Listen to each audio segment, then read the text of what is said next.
me as I move from the US to the UK. I am relocating to London and my family was with me every step of the way. We left from St. Louis and goodbye United States.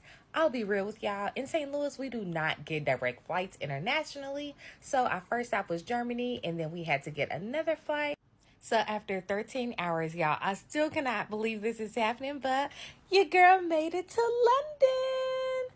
We got our bags and we were on our way. You know London traffic is crazy, but welcome to my new flat, which I'll show you more in the next video.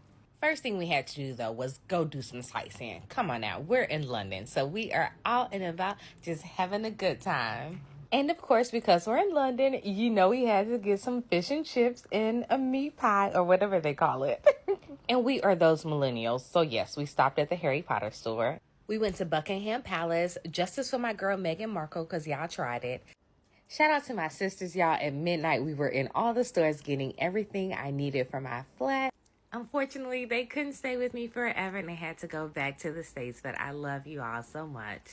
I am officially all settled into my flat, so follow along for my new life in London. I'm glad you said this because I think a lot of people have this misconception that moving abroad is expensive. It's not. From my personal experience, and I've told y'all, I moved abroad with $400. In 2022, post-COVID, would I suggest doing some shit like that? Absolutely not. I would never suggest anybody move abroad on a budget.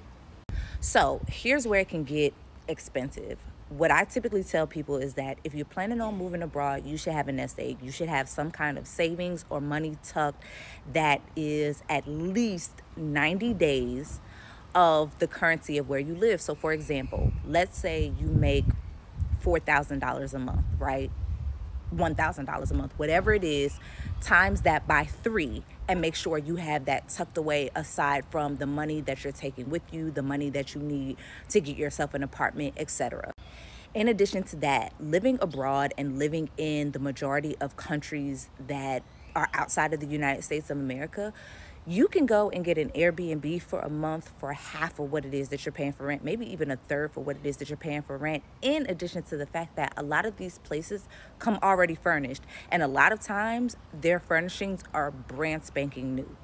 Now, if you're talking about it's expensive because you have to sell things, get rid of things, put things in storage, all of that kind of stuff, it could get a little costly if you have a lot of property.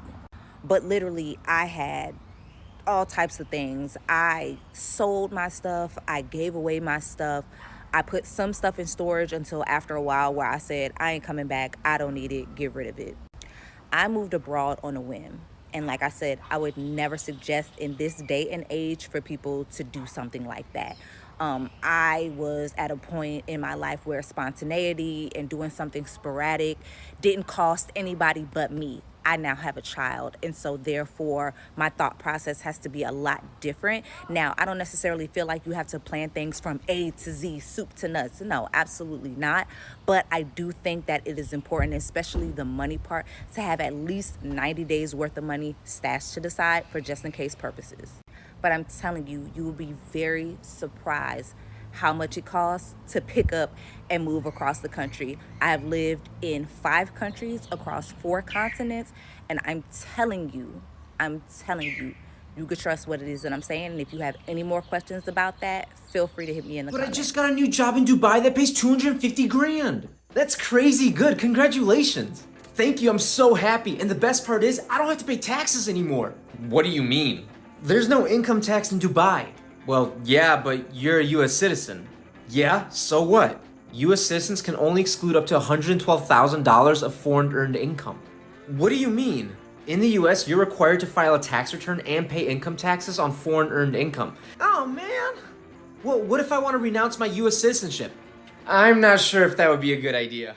Someone please explain to me the difference between expats and immigrants. Because it feels to me like the only difference between the two is whether you're white or not. I've lived in 5 different countries so far, and I have yet to be called an immigrant to my face. People always call me an expat or someone who lives abroad. So who are all these immigrants that I'm always reading about, and why am I not one of them? Because I'm pretty sure we're exactly the same. You want to move from the US to Japan, the country with an average cost of living 46% lower than the US, rent 53% lower, overall crime rate 17% lower, violent crime rate 94% lower, but taxes are higher. More on that in a second. A flight from the US to Japan costs around $1,000 and takes about 13 hours. To stay in the country, the first 90 days are visa free. After that, there's the Japan work visa, the highly skilled professional visa, the working holiday visa, and the Japan student visa. Looking to rent? Typical monthly rent averages $651 to $1,360. Looking to own? A house costs an average of $273,000 to $455,000. Japan's personal income tax rates are generally higher than the US, ranging from 5 to 45% for residents. There's also a 2.1% surtax and a 10% local inhabitants tax. If you made $100,000 in Japan, you'd pay roughly 16% more in taxes. So cost of living is lower. It's cheaper to rent and own. Overall crime is slightly lower, and violent crime is more than half. The personal income tax is higher. If you don't speak Japanese, only 30% of Japan's population is fluent in English. If you wanted to work towards citizenship, it takes half a decade, and dual citizenship isn't allowed in the country. So with everything going on in America, I have actually lived in 5 other countries than America, and I just want to give you some advice if you're thinking of, immigrating elsewhere. So here you go. Number 1, if you are in a reciprocal tax agreement country, most Western countries have this reciprocal tax agreement, but particularly I know for sure that England or the UK and both Australia have this. So if you're paying taxes in those countries, you do not have to pay additional taxes in America. All you have to do is file, because you're already paying higher taxes in those countries, so you don't have to pay additional taxes in America. Medical care. You do have to, if you are moving to a country, I moved to France, in 2020, but you do have to pay medical care. When I was working in the UK and in Australia, I did have to pay medical care as well because in Australia, particularly, Americans don't have access to the Medicare system. We just don't have the reciprocal agreement because you have to pay for medical care in America, so there's no reciprocity there. So you do have to pay for medical care, but in Australia, I paid 250 Aussie dollars, which is approximately something like 300 US. But my medical care was amazing. Plus, you get benefits if you, say, exercise or work out. You get like discounts on your gym membership. You get acupuncture covered. I think I had to pay like a portion of my acupuncture. And you get like a naturopath and more natural. They're very big on like healthy living, so you get a lot of incentive to live healthily. In England, my work paid for my medical care in order to use the public system, but I also have private care. In France, I had to get private care, and it's approximately 250 euro, which is about $250. And you get covered for all of Europe and France. In Mexico, when I lived there, Mexico, you can pay as you go. It's very, very inexpensive medical care. And also vet care is very, very inexpensive. Literally, I had to get all these exams for my cat, and I paid like $30 US. Living expenses is about 5% less to live in the UK. In London, actually, it's cheaper to live in London than it is to live in most of the United States. In France right now, it's much cheaper to live in Paris than it is to live in any of the United States. It's about, if you want a 1-bedroom, it can range from around, it's based on the square meter, so it can range from like 1,100. You can find something for 1,000, but you don't want to live there. But it's much cheaper to live in Europe, yeah. Dear Americans, when you're outside of America, please don't behave the way you do when you're inside America. My wife and I were at a store in Puerto Plata, not far from where we live here in the Dominican Republic. We were actually looking to buy some furniture for our office setup. And we overheard a conversation between an American guy who was trying to explain to the salespeople that he bought a laptop from them. Dude is upset because apparently when they set up the computer for him, it automatically set up the language for his computer to be in Spanish. I mean, just absolutely going off the typical American tourist kind of thing. My wife and I are just sitting there watching this. The salespeople can speak English, all right? and he's trying to do the whole slow down his English thing to make it seem like they can't understand what the hell he's saying. They absolutely can understand what he's saying. They're being extremely respectful. He's just going off, just making an entire scene.